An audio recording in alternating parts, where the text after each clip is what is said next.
definitely,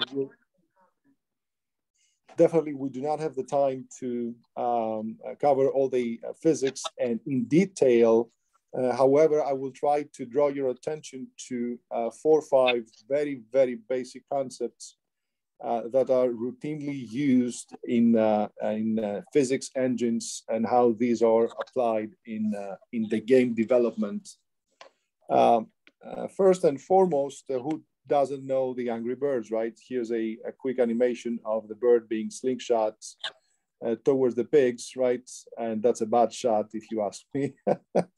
But anyway, the point of the matter here is that first and foremost, we are talking about the what we call speed or velocity, right? As you can see from these two tabs here, velocity and speed. Of course, there are some differentiations. We refer to velocity when we have especially a two-dimensional motion in space, and even worse when we have a three-dimensional motion in the space. And I'm saying even worse because the mathematics become more complicated when we are referring to where we involve more dimensions in space, right? So I'm going to stick with the speed, which is just the velocity in one dimension. For the case of the Angry Bird, for instance, we will need to know the horizontal component of the velocity, right? And the vertical component of the velocity. So believe it or not, we have two kinds of speeds here. We have the horizontal speed, the u sub x along the horizontal component, and the u sub y. Yes, the Angry Bird is moving along two dimensions and it has two different speeds. That's very important. Of course, you can expand that, you can extrapolate that, and you can imagine when the Angry Bird moves in 3 dimensions, right? Because we do have a 3-dimensional motion and we do have 3-dimensional games. So the speed is basically the distance. The speed is going to be the distance that is going to cover. And if we are referring to the horizontal speed, the horizontal velocity, right? It's going to be the horizontal distance divided by the time. And the same definition goes for the vertical, right? Because I remind you that the trajectory of the Angry Bird is something like that, right? So it moves along what we call a parabola. And the other important thing is to know what the acceleration is. And the same as speed, it can be in 2 dimensions, right? So we know for sure that along the vertical component, the vertical direction, what kind of acceleration do we have? We always have the Earth pulling the object, or in this case, the Angry Bird, downwards with an acceleration of g, right? The on average 9.8 meters per second squared, okay? So the acceleration is defined as the change of speed divided by the time window within which this change occurs, right? So again, these are the first basic kinematics definitions that any physics game engine is using. And you know, the best example I can come up with is, of course, the Angry Bird. The next very important definition is that this is where Newton's law or Newton's laws come into play. After having defined what acceleration is, as we said, the change of speed over the equivalent time window, in order to have acceleration, we need to have a force acting on an object or on the Angry Bird or on this car that is moving. As you can see, it starts with 0 speed, 0 velocity.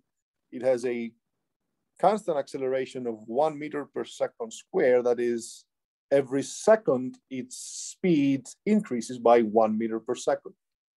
Now, what we know about this object, what Isaac Newton told us, is that if we have a force, if we have an acceleration will always mean that there is a force present, And that goes vice versa. When there is a force present, there must be an acceleration. Okay, this is essentially the highlight of Newton's law of motion, and mathematically this is defined as the sum of the forces that act on an object, and I'm going to use a arrow right above the F, which means it is directional. It's a vector, right? And that is equal to the mass of my object times its acceleration. And acceleration again has a directional meaning because, again, as I told you before, we may have two-dimensional or three-dimensional. In this case, we know that the engine of the car is producing a force that provides the car with an acceleration. The same goes with when you throw a rock, right? Your hand initially provides an acceleration, provides a force. Hence, for this particular short time window, the rock will have an acceleration. So again, the takeaway from this is that Newton's law of motion, I know you guys are familiar with 3 laws of motion, but essentially they all boil down to this statement, which is acceleration means force and force means acceleration, okay? The other basic concept is in physics game engines is the energy that an object has.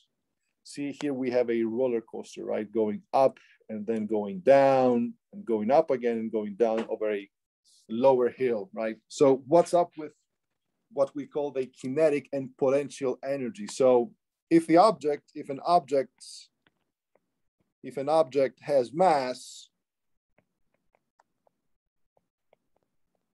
and it is moving,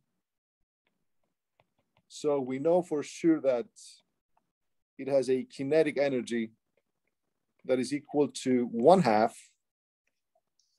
times the mass times its speed squared. At the same time, so this is again the kinetic energy. At the same time, if an object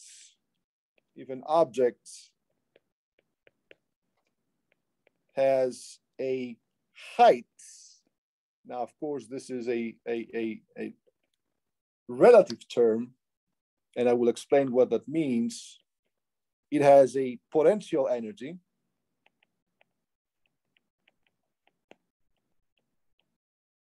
that is equal to mass times G, which is what I mentioned a minute ago, the 9.8 meters per second squared on average, times this height h. Now, where do we measure this height from? This is a $1 million question, right? Where do we measure? Well, it's up to us. In this case, we're gonna say, well, this is my reference height. This is the height 0, right? And this would be, in this case, the maximum height. Let's call this, I don't know, H1, and this H2. Of course, H1 is greater than H2. Now, what happens between these two energies? As you will observe, the roller coaster goes much faster down here, right here, when it goes through this valley here, right? It goes much faster. Why is that? Is because we have the conservation of mechanical energy, as we call it. What does it mean in plain English? It means that when the kinetic energy, when the potential energy, because of the height, when the potential energy goes down, that means you go from somewhere higher to somewhere lower, right? So you go from H1 to, let's call this H2 and this H3, right? So you go from H1 to H2, your potential energy, this guy, goes down. But according to the conservation of mechanical energy, if the potential energy goes down, guess what is going to happen? The kinetic energy will increase. And vice versa, because from H2 to H3, you go from lower potential energy to higher potential energy. So in this case, when the potential energy goes up, what's going to happen to the roller coaster? It's going to slow down.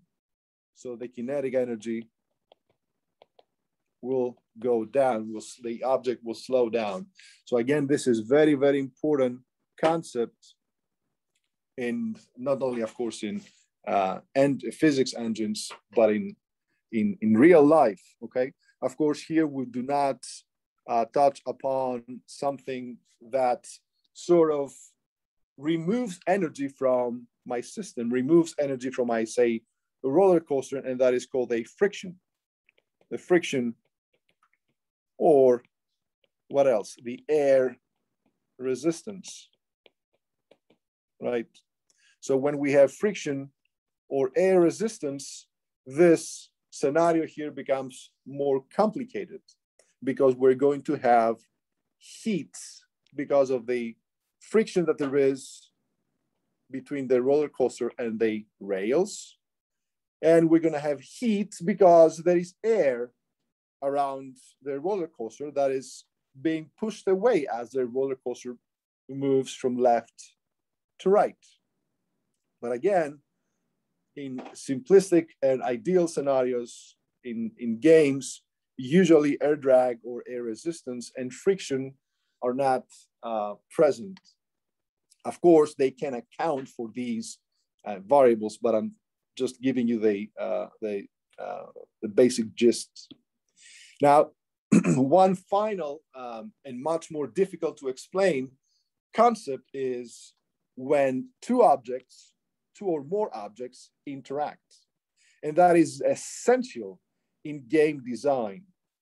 For instance, in this animation, you have two spheres collide, they hit each other. There is an object, as we call it, interaction. Object interaction. Of course, there are many object interactions. For instance, it can be a collision, an explosion. It can be magnetic forces, electric forces, right? All these are examples of object interactions. And this is where the term momentum comes into play. Okay, so what do we mean by momentum? I will not go into the details because I usually teach the chapter of momentum and conservation of momentum within like 6 hours plus during my regular classes, but I'm going to give you again, I'll try to give you the scoop of this. The momentum of a system interacting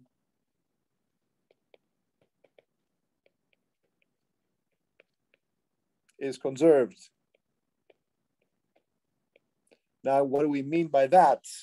Well, first of all, note that we are referring to the momentum of the system. That means both spheres' total momentum is conserved before and after. And for the record, the momentum of one object is defined as its mass times its velocity. And this is what we define as momentum. Let me give you an easier example so you can understand what conservation of momentum is. Say we have one sphere of mass m moving with velocity u1, okay? And it hits along the way another object with the same mass. What's gonna happen? Well, what's going to happen is because we have the momentum of this system being conserved, what's going to happen is the first mass will stop right here and the other mass will move at speed u1.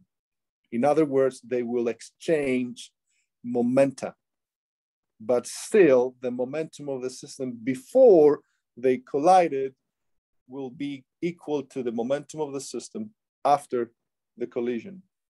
Another example of this is, as Nick is going to show you, is when you have a firework exploding, you have a symmetrical explosion. All the fireworks, barring, of course, any present wind, will stay symmetrical, okay? Another application that we have for momentum conservation and the concept of momentum conservation is what we call the restitution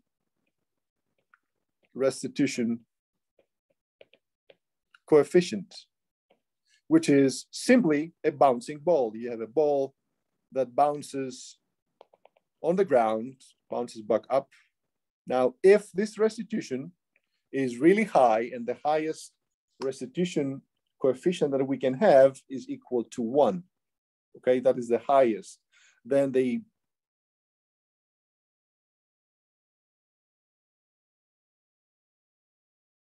if the restitution is lower, like say 0.5, then the height will be less, not half, but less. I will not go into math, but what happens is if say the restitution is 0.5 and the ball hits the ground with speed u, then it will rebound at 0.5 of this u. Okay, I think Nick is ready to show you how these concepts basically apply to what I just mentioned. All right, guys, and with that, I'm going to turn it over to Nick. All right, hey everybody, I'm Nick Delaberti. I am sort of UAH's forerunner for what we call the entertainment computing track. Which is basically the branch of computer science that is going to deal with how humans interact with computers, how we create AI and video games based on computers and so on. So I'm actually split across 2 computers right now, so I'm going to share on my desktop. Okay, so you guys should be able to, in one of these Zoom windows, pick out me looking at the Unity game engine.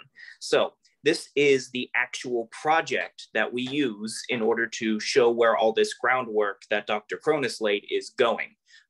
This is a virtual physics kinematics laboratory. It is a substitution that we use for, or that we're planning to use for people who are distance learners, for people who aren't able to get to the UAH labs, and we use the Unity physics engine as a replacement for real life physics in order to let them carry out their experiments inside the virtual world.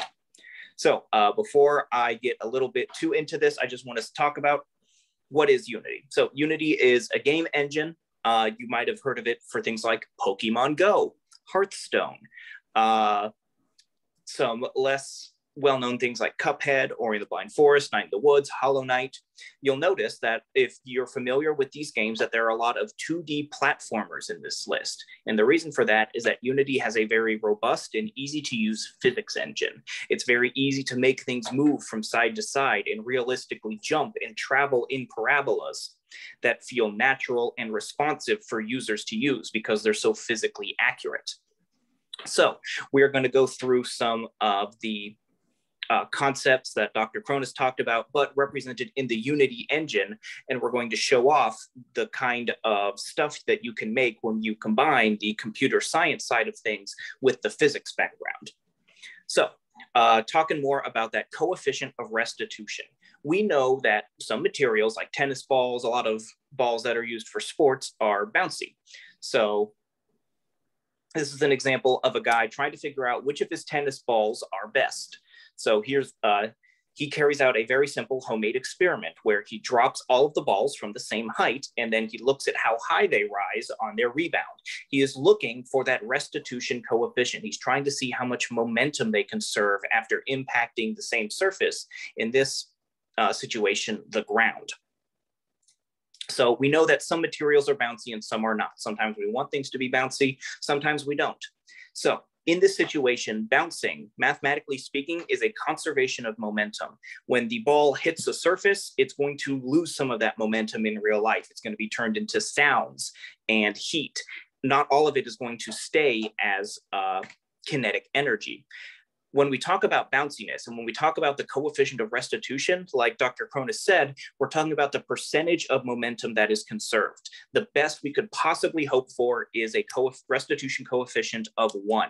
That means 100% of the energy that goes into the collision comes back out as kinetic energy. None of it is transformed into heat or vibrations or sound. So Unity is a game, using the Unity game engine, we can actually represent this. Oh, before I continue, you guys can do all of this along with me. I'm going to share the link to where you can get 3 versions of this Unity project. I'm going to put it in the Zoom chat now. There's the chat. So that is a link to a document where you can access 3 versions of this project. Number 1, a web-hosted version of this project that you can run in your browser. Number 2, a Windows executable, because we're going to be showing off how Unity can be used to automatically record data on a spreadsheet. So if you want to get those spreadsheets, you'll have to use the version that's hosted on your computer. And if you have any experience with the Unity engine, you can crack open the source code and look at how we did this. I'm giving the whole thing to you. So back to Unity. So I'm going to go ahead and play this example. Here, we have the ability to change all of these parameters in real time. We can change the mass of the ball, we can change its restitution coefficient, and then also I've given us, just for experiment purposes, the ability to kick the ball. Basically, impart velocity to it apropos of nothing. We're just giving it velocity out of thin air. So you'll see that if we go ahead and turn gravity on, this ball has a restitution coefficient of 1, which means it's going to retain all of the momentum that it brings into the collision with the ground. Because it has a restitution coefficient of 1, this is basically a perpetual motion machine. No energy is lost in the motion, and it'll keep bouncing exactly the same forever. But if we start to lower the restitution coefficient, you'll see the ball rapidly loses kinetic energy. It starts bouncing lower and lower until it's just sitting on the ground, just like a ball in real life. This is more true to what we experience in the real world. We will basically never encounter something that has a restitution coefficient of 1. Instead, we rapidly lose that energy. And the point of a ball is that it's a particularly bouncy material that'll retain that energy so you can use it for physical activities. So let's go ahead and prove that these Unity simulations are accurate, that we are doing the math properly in the Unity's automated backend. So I'm going to reset the simulation. I'm going to set the mass to, I don't believe it matters too much. Let's set it to about 5 kilograms, and we're going to set the restitution coefficient to 0.5.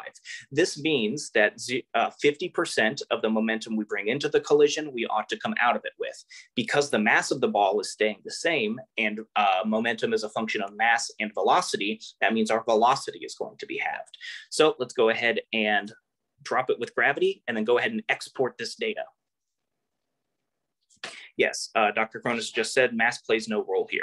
Now, I'm not going to get into the weeds here about the math, so I'm just going to take this. I'm going to take this data that we just got. This is just a Microsoft Excel spreadsheet. I've already got a bit of calculation set up, so I'm going to upload this to Google Drive real quick, just like we would do with data that we gather from a real life experiment. I'm going to go ahead and open it up to make it easier to copy and paste.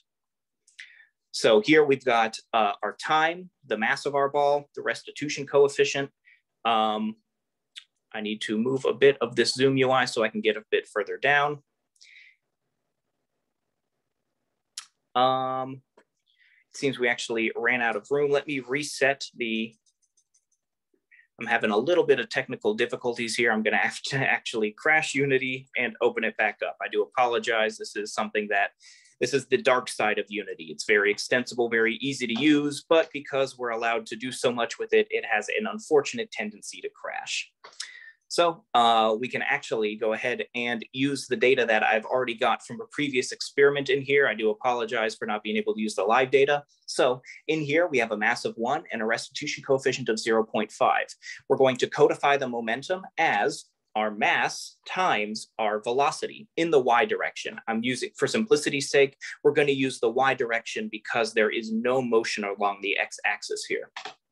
So you can see that at the beginning, as we're talking about just a fifth of a second, the ball is slowly descending, transforming that potential energy into kinetic energy, meaning its momentum is going up. It's gaining energy, and then bam, we see at about 2/3 of a second, we swap from a negative velocity to a positive velocity. And you can see that the magnitude of our downward velocity is about double the magnitude of our upward velocity. And this is exactly what we expected to happen. The ball came down with a certain amount of momentum, in this case of a magnitude of 6 2/3. Then it hit the ground. Due to its restitution coefficient, its bounciness percentage of 0.5, we expect it to retain 0.5 times its initial velocity, in this case, it does perfectly. It bounces back up and it has exactly, or not exactly, Unity plays a little fast and loose for performance reasons, but we see here that it has half of its initial velocity when it comes back up. It has lost 50% of its energy, of its momentum, and has retained the other half, and thus exhibits an upward velocity of, right after the collision, 1/2 of 6 2/3, 3 1/3. Then as we go further down, you'll see that it'll lose upwards velocity due to gravity. And the cycle will repeat over and over again until it has so little kinetic energy that it's just a ball sitting there on the ground. So that's an example of how we would run the restitution coefficient, the bounciness experiment, using Unity as a substitution for the real life laboratory. So we can answer these questions now. Number 1, given a ball that's dropped from a particular height, how high will the next bounce be? We can use a bit of our extended physics knowledge here. So the ball's going to be dropped from a particular height. We know how fast it's going to hit the ground. If we know the restitution coefficient of the ball, we know how fast it's going to come up off the ground. Using that, we can figure out how much kinetic energy it has the moment it leaves the ground. Then we know that when it's at its peak, there is no more kinetic energy. It's all been transformed into potential energy. So we can use the equation we talked about for potential energy, mass times the change in height times gravity, and then we'll be able to tell at what height all of that kinetic energy it had when leaving the ground has been completely transformed into potential energy in the air. So if we talked about this, if we have a restitution coefficient of 1, we get the same ball bouncing up and down in the exact same pattern forever, because none of the energy is going anywhere. So the motion will continue forever. So here's a question for you guys. What would happen if we had a restitution coefficient greater than 1? You can use voice or the chat to chime in, but what do you think would happen if we had a restitution coefficient of more than 1?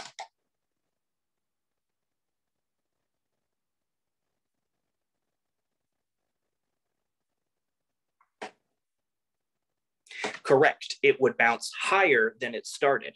I remember I saw a clip from a movie way back when where a professor discovered a form of free energy. He made a rubber ball that when he dropped it, it would bounce higher than he dropped it.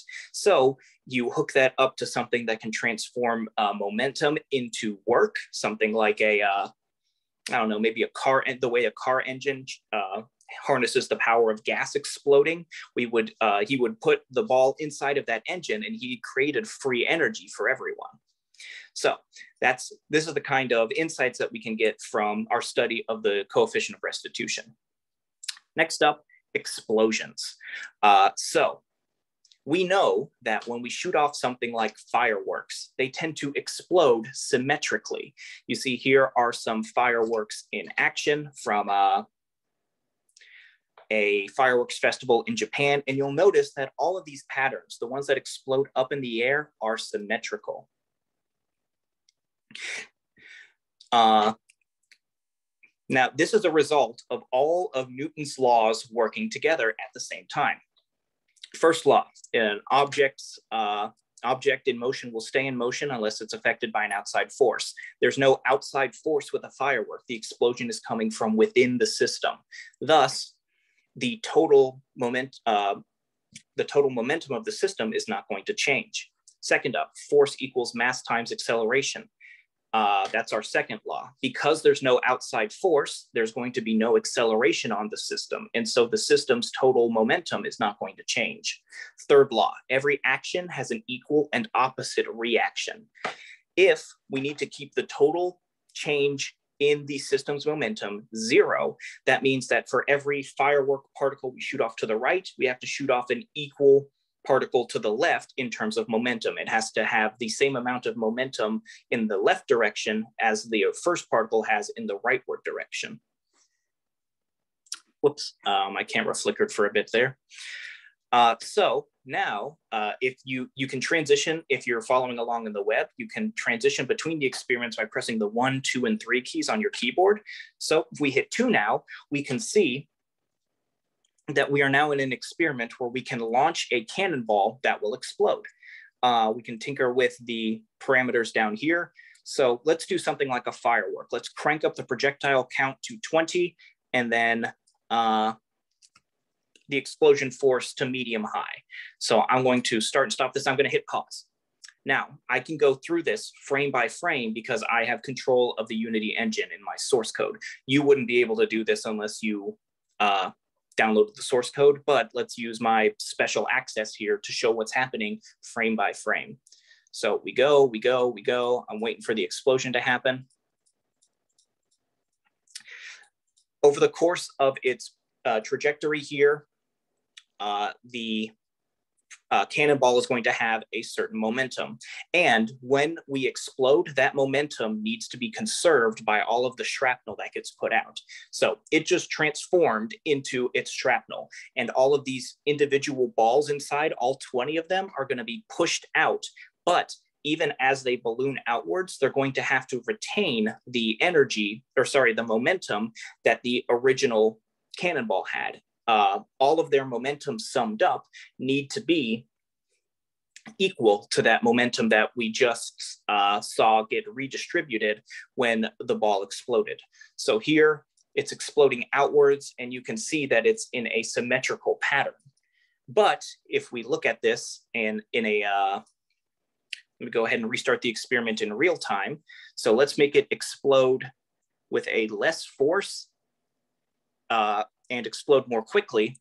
You can see, let's do a small projectile count. You can see that all of the particles together have a sort of a rightward drift. That's because they inherited the momentum of the cannonball when it was just when it transformed into the shrapnel.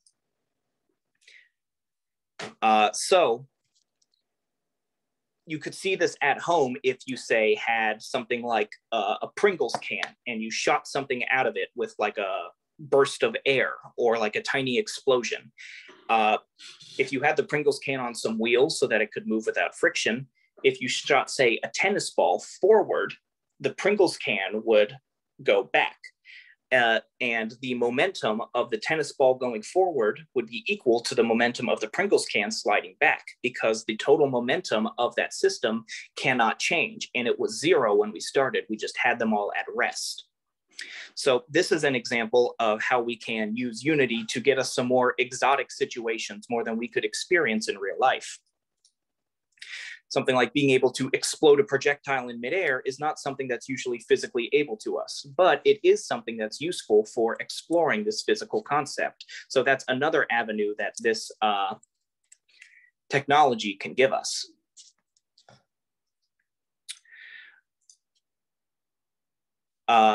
So given a projectile in motion that explodes, what can we say about the momentum of the debris? The sum of their momentum, the sum of the momentum of the debris is equal to the momentum of the projectile before it exploded. Before explosion and after explosion, it doesn't matter. We still have the same total momentum in the system. We can answer this other question too. Say we see a firework going and it splits in half and one half shoots straight down. What can we say about the other half? Well, it's probably going to be shooting up with a massive velocity, and then also it's probably going to be going forward a bit because it has to cancel out the downward momentum that got created from the first half, and it has to inherit the horizontal momentum that was lost when the first half only went straight down and not anywhere on the horizontal axis. Here's an example of some of the calculations we did using this. So we had a cannonball with, there's a lot of data here. We had a cannonball that had a mass of 10. It exploded into 2 pieces of shrapnel with mass 5. This would be kilograms.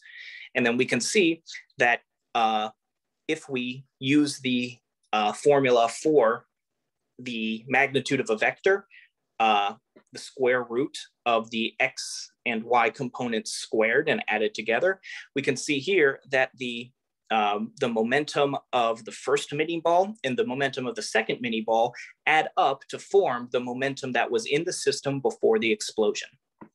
So that is how we would do an explosion type conservation of momentum lab in Unity. Our last one is something that you could actually do at home. It's called the double bounce. This video here is actually of a triple bounce, but the idea still holds. So the remarkable thing that we're observing is that when you drop 2 balls, one of which is heavy and one of which is light, and you drop them together, the small ball is going to go absolutely flying. Go ahead and watch this.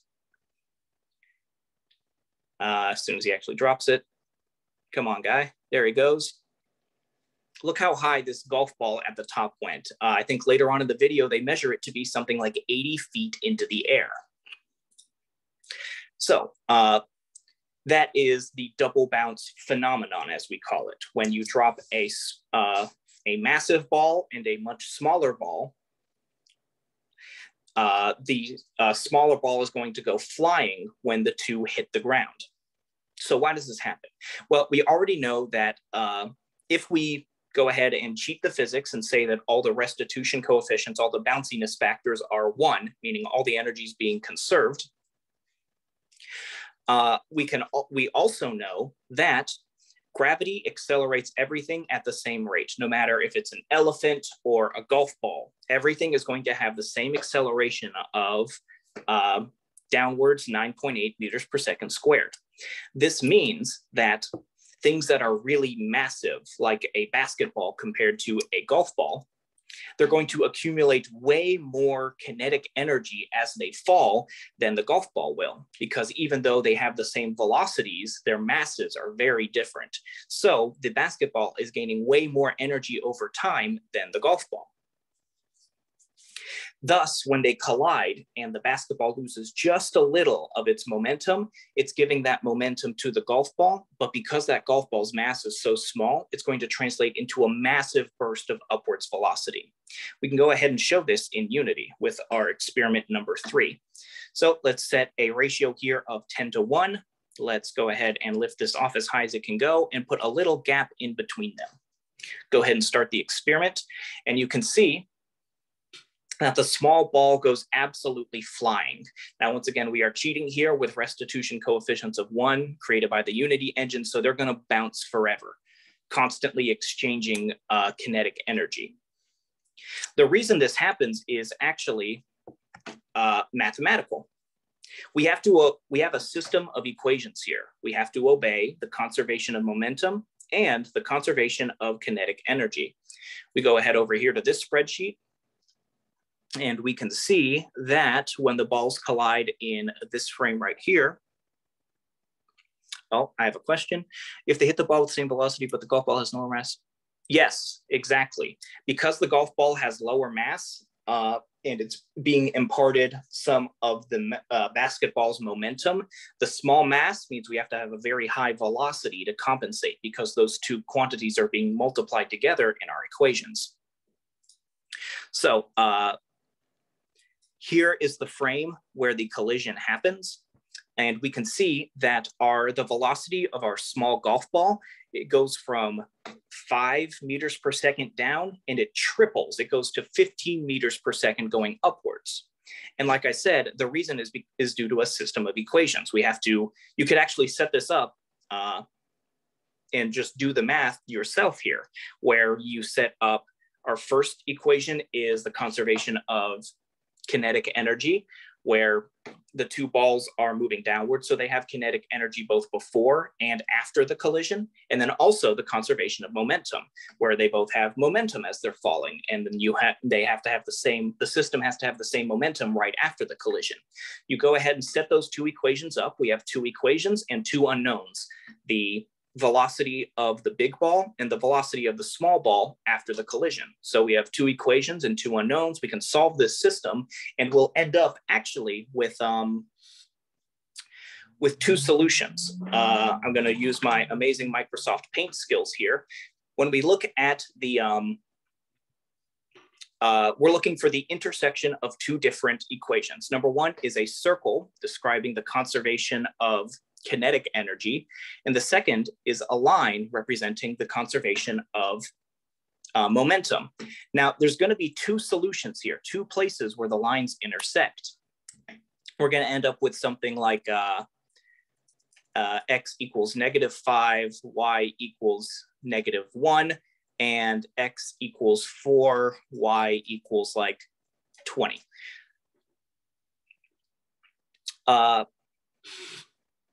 The reason that only one of these solutions is correct is because of how we talk about, or sorry, this should be something like that, is because of the way that we have set up the way that these physical quantities are translated into math.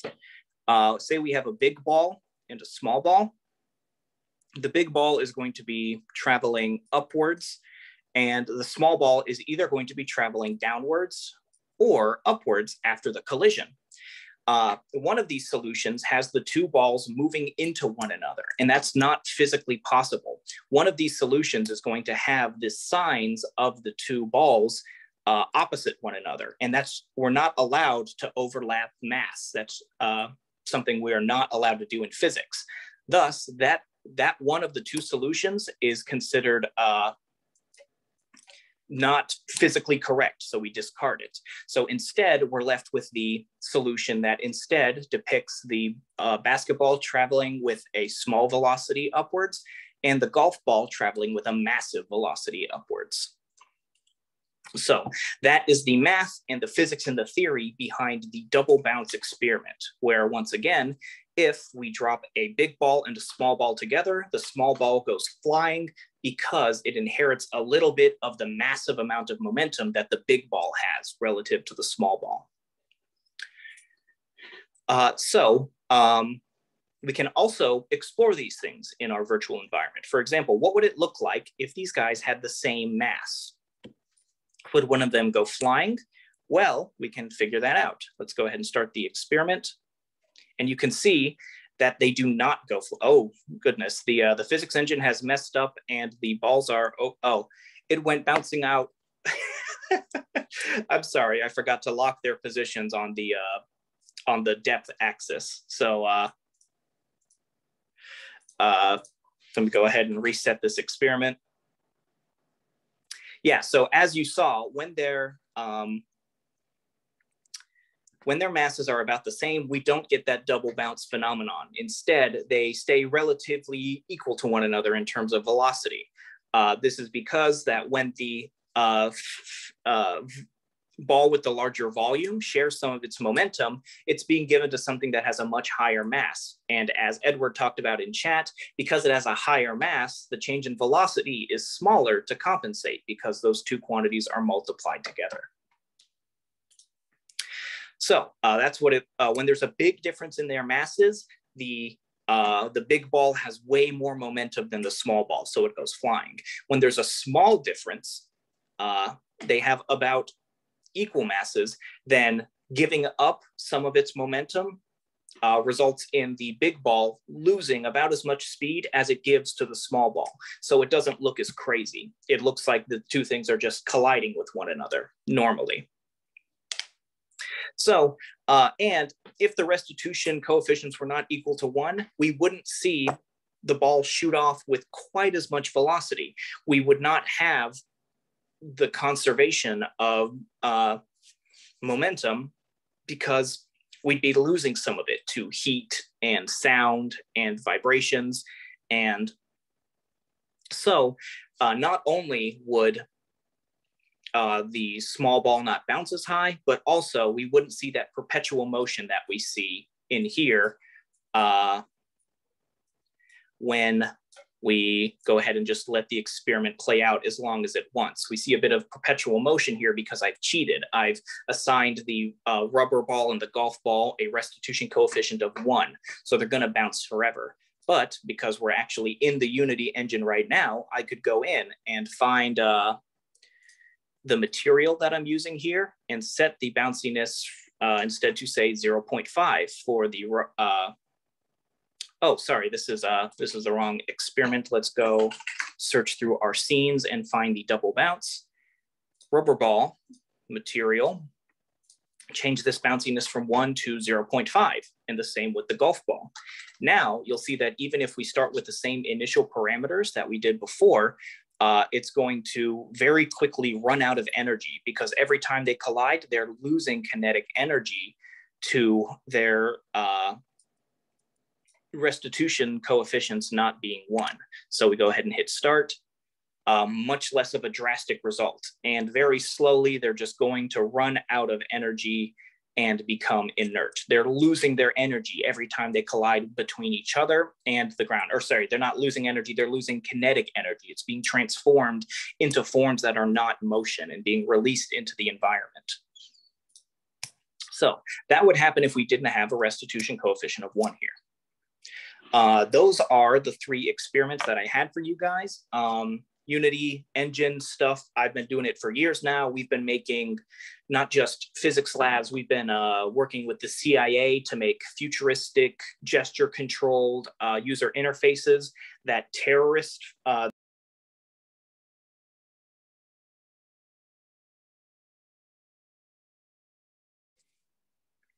I think Nick was cut off. Yeah, he'll probably try to get back in. I'll let him in. Let me send him an email. Okay, can you guys hear me? Yeah, okay. Okay, what happened there was my phone ran out of batteries. So my phone died. My desktop doesn't have a webcam, so I am now on desktop. So let me finish up that little spiel I was giving, and then I'll turn it over to you guys for questions. So we use the Unity game engine for a lot of stuff, not only for these physics simulations, but we also use it for, we're working with a guy with an animator who worked at DreamWorks and the guy who makes the heads-up display on the inside of Iron Man's helmet inside the Marvel movies. We're using their knowledge of their disciplines and putting them together to make a futuristic UI for people in the CIA to track down terrorists. Right now, they kind of just have to use Windows Explorer and look through all of their files, but we're giving them the ability to sort them by time, by distance, to cluster all the same pictures together and see how it traces out a map across the globe. Another project we're doing is we used geographically accurate moon data from NASA and a 3D model of their lunar rover, and we made a physically accurate lunar rover simulation that people can actually drive around on a replica moon. Because we could manipulate the gravity and how much each part of the lunar rover weighs, it would be identical to actually using the lunar rover, which is much less expensive than sending people into space to learn the lunar rover. One of the guys who came and saw this, he grew up next to the guy who designed the lunar rover, and he was like, I can't believe I'm really doing this. Thank you guys, because now I finally get to drive my friend's lunar rover that he worked his whole life on. And that was just such an awesome moment to have.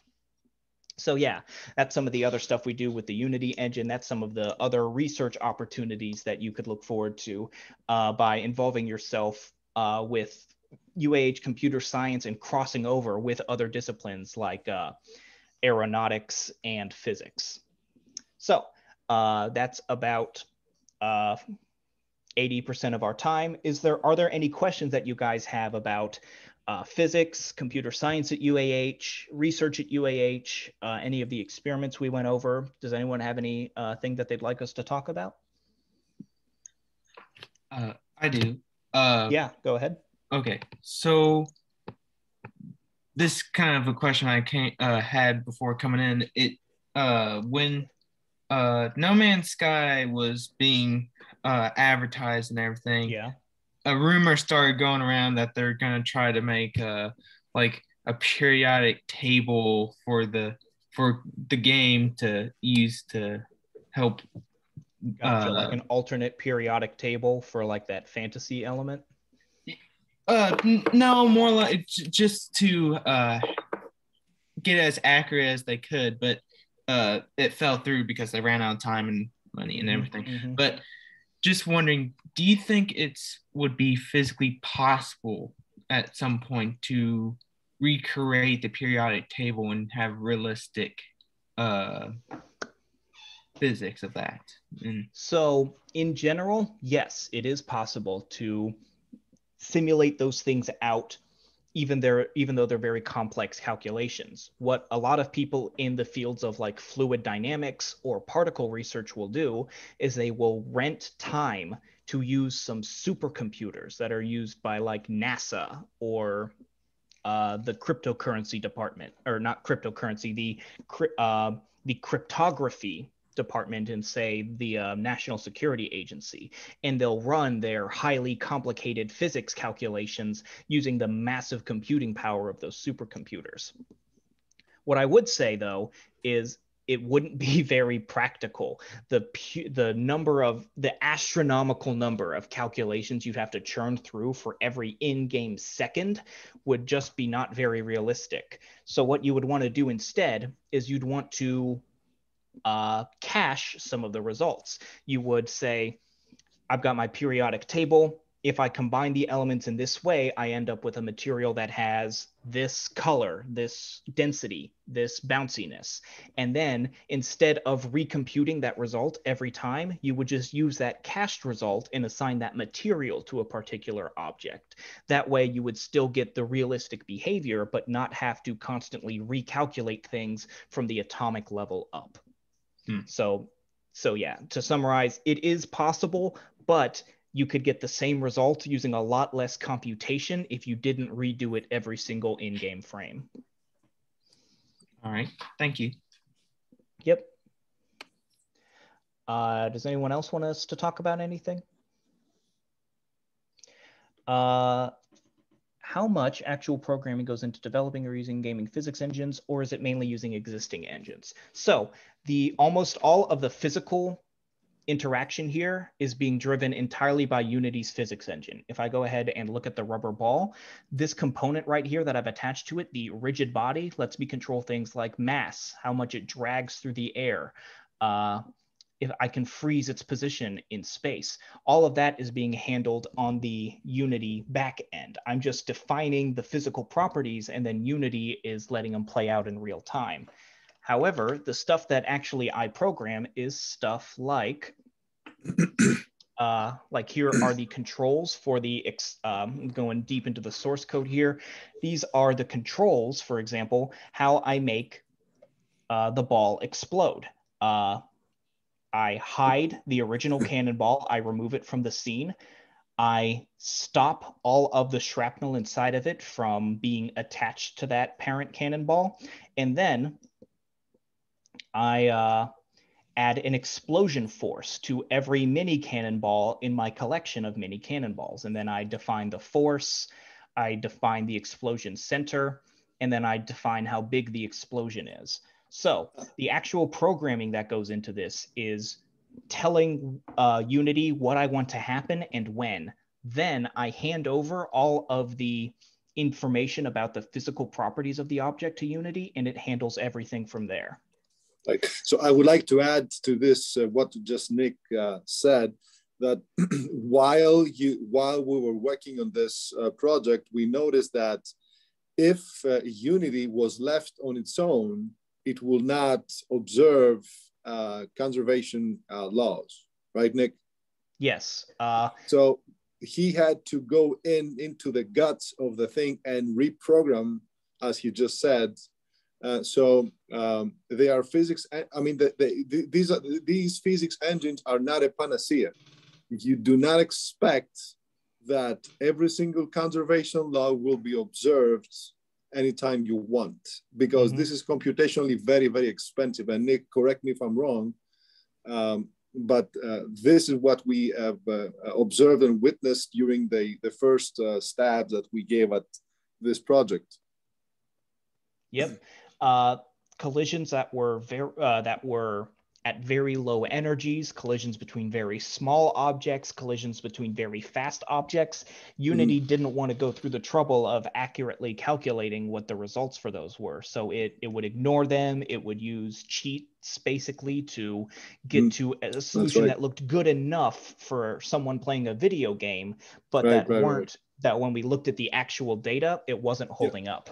That's right. So yeah, that would be some of the more advanced coding that you would do with a project like this. You would go into the guts of the Unity physics engine and then replace those quick and easy calculations with slower, more expensive, more accurate calculations. And the same goes for when the physical processes become more complex. And I'll give you an example. When you have, for instance, 3D rotation, right? So imagine a bar being pivoted from one point, right? That's a very simple example. Now, if you add air drag to a bar being oscillating, mathematically speaking, that can be somewhat of a trouble. You can solve it analytically, but Unity or any other physics engine, unless you interfere on your own, will not account for all these factors. So again, there is always room for improvement, and you go into the guts of the issue and you fix it on your own. Yeah, so that's the kind of coding that we use to make our physics knowledge be represented in the actual frame-to-frame calculation inside Unity. So yeah, I do believe, David, that we should wrap things up at this point. I'll go ahead and put my UAH email in the chat. If you have any other questions or you want me to talk to you any more about my time at UAH, I'd be happy to answer your questions. So yeah, we have to go ahead and wrap things up now. If you'd like to talk with us more, go ahead and use my email address. Yeah, that's great. Thanks, Nick. And thank you, Dr. Cronus. Thanks for your time. Thanks you, everyone guys, for coming. I put a link just to the summer program if you want to see more about that. And also Nick is going to be creating a short video, which we'll have on YouTube. And so I'll email everybody who has participated in the outreach so you can see that. And we'll have an on-campus, I hope, poster session. And so if you're a current high school student, it might be difficult to come because it'll probably be during the day. But if you're a UAH student at that time, I strongly recommend that you come and you can meet with Nick and Dr. Cronus in person. Yep. Yeah. Thank you, Nick. All right. Thanks again, everybody. Yep. Thanks everyone. See you later. See you.